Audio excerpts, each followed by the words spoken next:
Coming in at number 5 is Logan Gilbert. Walter, in 2022, had a phenomenal year, and in 2023, I'd say he still had a pretty good year. Just I think my expectations were a little bit higher for Logan coming into the season than what he ended up finishing as. In 2023, he made all 32 of his scheduled starts, similar to 2022, and he pitched a couple more innings. He went 190 and 2/3 compared to like the 184 that he pitched in the previous year. The difference is Logan finished with a 3.2 ERA in 2022, and in 2023 it was 3.73. He gave up 10 more home runs than he did in 2022. So the long ball just kind of bit Logan a little bit more than I think I would have liked in this season. He did work on his strikeouts and his walks were also down. So both of those going in the more positive direction. As for a pitcher, it's great signs for Logan. He's working in his splitter. His slider was his best pitch this year in terms of run value, according to Baseball Savant.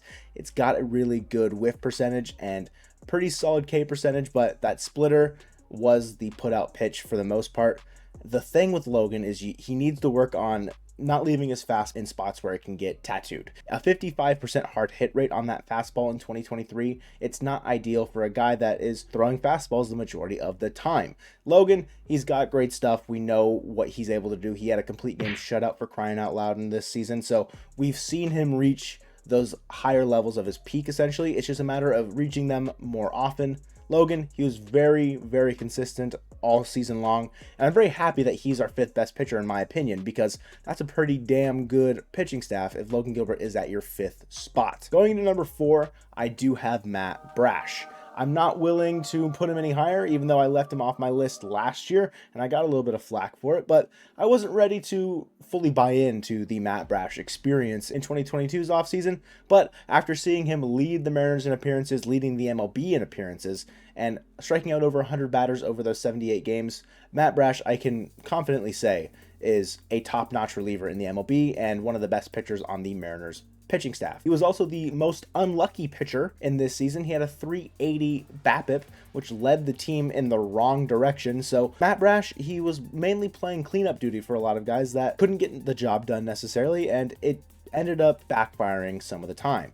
Matt Brash, when he's got his slider in control, when he's able to run the fastball high and in on the batter's hands and not miss too high, he's an absolutely lethal pitcher. His slider had a 15 run value in 2023. Opponents were only hitting 162 against that slider, and Brash was using it 50% of the time. Matt Brash is an elite guy when he does have his stuff. With the 3rd highest ERA plus among qualified pitchers at 132, Matt Brash, again, an elite back-end reliever for the Seattle Mariners, and if he continues to develop, he's super young. If he continues to develop in the right way, that 3.06 ERA and the 1.3 whip, it's going to continue to drop. He just needs to work on his control a bit, and Matt Brash, if he can find the zone a bit more and get batters to chase, dude's going to be one of the best relievers in all of baseball. Now, I'm going to get the honorable mention, the guy that's snubbed out of the way early, because I know it's going to come back to bite me later. Justin Torpa did not make my top 5. Last year, I had Eric Swanson in this list, and the reason why I'm not having Torpa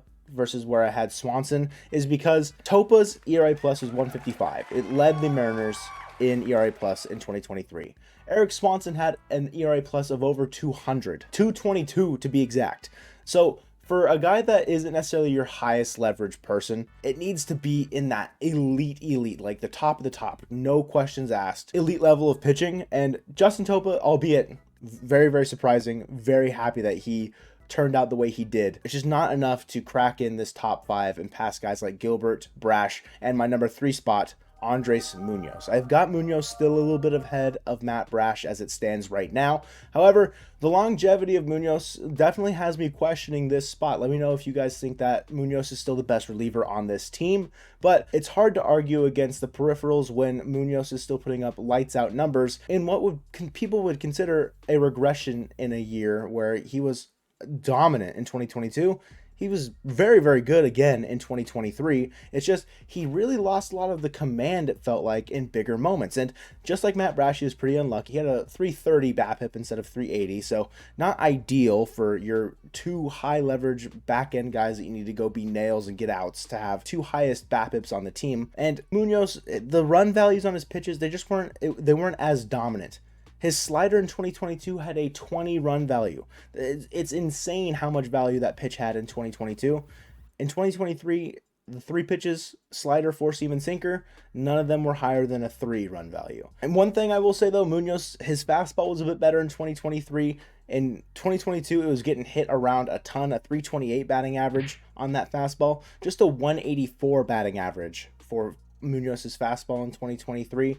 If he can stay healthy, if he can continue to develop his command and stay within the zone and stay within himself and trust that he has one of the deadliest sliders and the fastest fastballs in the major leagues, there's no doubt in my mind that Munoz can return to his elite level form from 2022 in 2024 and hold on to the crown of the best reliever on the Seattle Mariners. And now I've probably given away my final 2 pitchers, but we all knew where this was heading from the start of the video. Now, if you guys agree with me on my number 1, make sure you guys like and comment down below that you knew that Luis Castillo wasn't going to be the number 1 on this list, because Luis Castillo is the 2nd best pitcher on the Seattle Mariners as it stands right now. La Piedra had another great year in 2023, building off of the second half of his 2022 season with the Mariners. We extended him in the offseason, obviously. Castillo, he was, I think, everything that we could have really asked for, except for starts 32 and 33. Luis Castillo made 33 starts and pitched in 197 innings this year. He struck out 219 batters. Dude was absolutely insane with the punch-outs this year. His fastball, one of the best pitches on the Seattle Mariners roster, a run value of 19. He threw that thing 1,400 times, and batters only had a 165 batting average against it. Nobody could touch La Piedra's fastball in 2023. The issue I'm having with trying to keep him at the top of this list, where he was at the end of last year when I made this video, is that Luis Castillo is he's probably reached his peak. He's no longer going to continue to develop. He's going to be 31, so he's still like relatively in his prime essentially, right? However, I don't expect him to continue to get better. Luis Castillo, he posted a 121 ERA plus in 2023.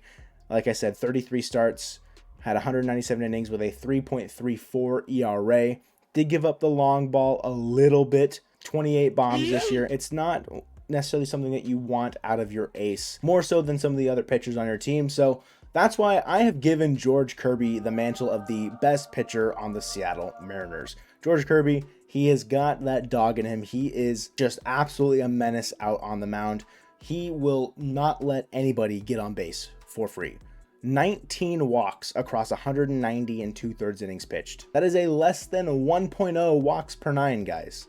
It's incredible the way George Kirby is able to command the plate and dominate out there on the mound. A 3.35 ERA across 31 starts. He did miss one due to an illness, but he still pitched 192 2/3 innings. He pitched the same amount of innings as Logan Gilbert, but in one less start. Imagine if he had that extra start. He probably would have led the team in innings pitched this year. His strikeout numbers aren't as lucrative as Castillo and Gilbert. We know Kirby. He sticks around the zone. Batters are going to put the ball in play a little bit more on him. So if he can work on that a little bit more, and I think Kirby still has the tools to develop some pitches that are a little bit better in terms of the swing and miss department. The whiff percentages can rise for George Kirby, and he can continue to grow into Cy Young contender year in and year out. George Kirby, we know he's got elite stuff. That 4-seamer, a 234 batting average against, but just a 43 hard hit percentage, whereas Luis Castillo, it was a 47.2 hard hit percentage. So Kirby, he's great at limiting hard contact, and that's going to continue to allow him to develop into a better pitcher year in and year out. So let me know down below, what did you guys think? Is this list accurate, or did I mess up along the way? Now, the pitching staff, it's pretty stacked, and we all know that very well. So maybe the Mariners should address the offense a little bit more, and Colton made a video about the 6 bats that the Mariners should target this free agency.